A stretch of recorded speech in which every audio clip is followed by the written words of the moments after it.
great training for what we do.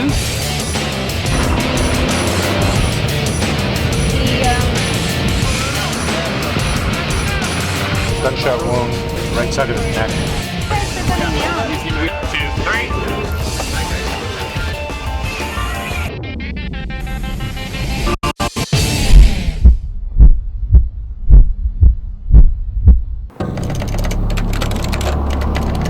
JRTC is the only place where we can bring all of our aeromedical evacuation elements together and set up a full theater aeromedical evacuation system with our joint partners with the Army.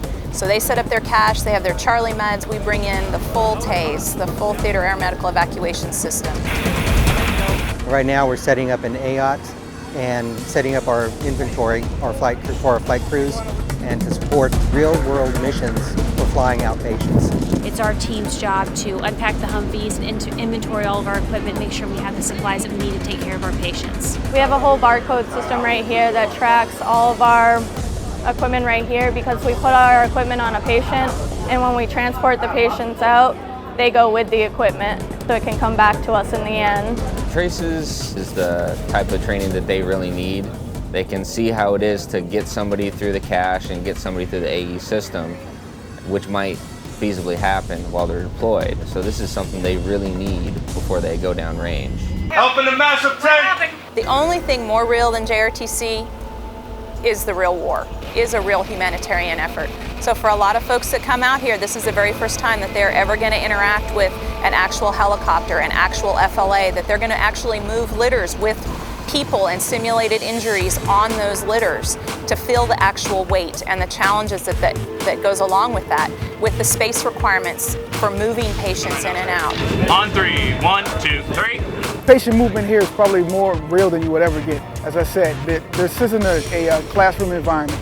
From here, you've got the patients coming from the cache over to the massive, then they're actually transported to the airfield.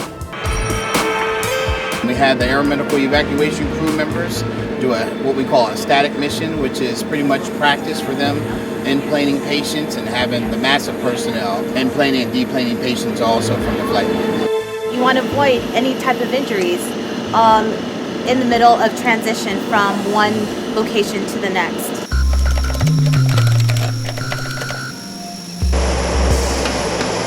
This is exactly real. From the time they get off the airplane in Alexandria and we bring them here, they are experiencing everything. They're accountable for all of their equipment. For a lot of loggies, it's the very first time they've had to account for so much and the volume as a team and to come together. And that's real important. That really starts to gel their teams upon arrival, how they're going to take care of each other. Shift work, 24/7 ops is hard. And so learning how to manage their time and their sleep rest cycle so that they don't get too tired, so they don't fall out and they don't get sick.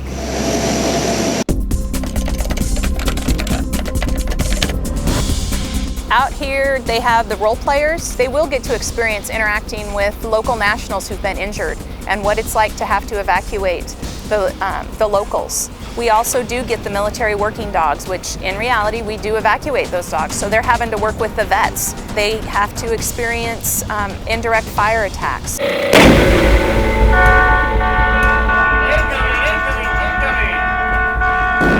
Incoming. Those scenarios are very realistic. Myself, I've deployed before. The booms sound the same. The actions are the same. I think for our young folks that have never deployed, they're getting the feel, that sense of urgency that you would get from explosions, gunfire that's going off in the distance, and learning what they need to do about that. To me, this isn't a pass-fail situation. It's a learning environment.